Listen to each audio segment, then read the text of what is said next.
dito fog. Ang tawag na ito.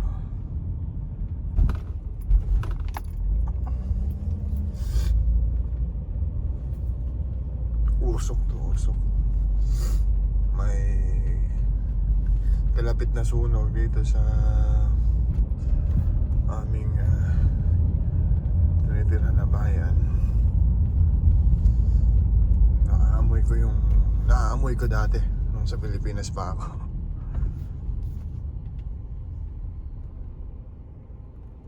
Nakakamiss din.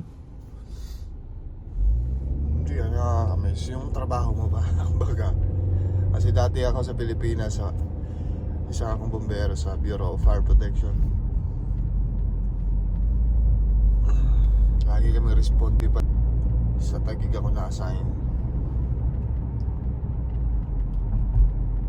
Sakit sa ilong yung usok sa hindi bahay to. Ano to?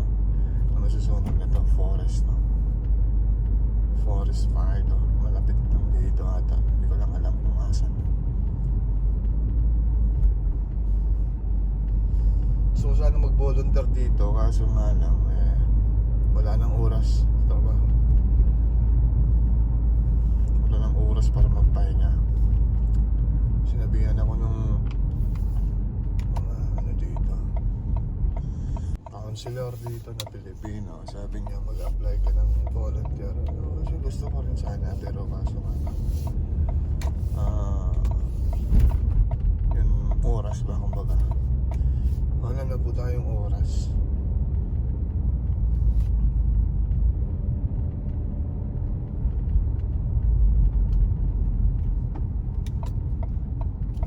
Shout out nga pala sa mga tropa ko dyan sa Taguig. Nandiyan pa rin, lalo na sa boss ko dati, Tatay Boss. Sir Ray, shout out sa'yo dyan, sir. Sa mga katropa, kaibigan sa istasyon dati sa Tibas.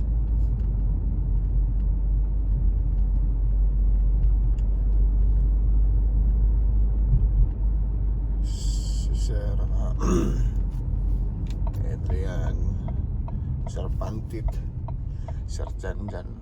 So kayo dyan.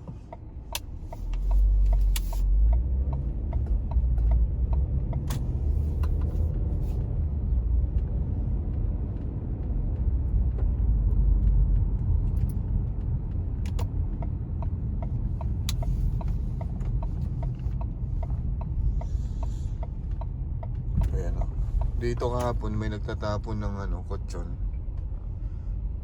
Yung higaan ngayon, yung upuan, may nawala na yung higaan. Sayang din maganda pa yung higaan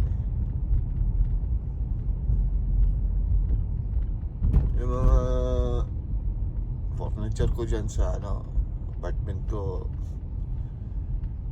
halos bigay lang yun lahat. Okay, bye-bye. Dito na ako, paparada na ako. Bye-bye. Morning.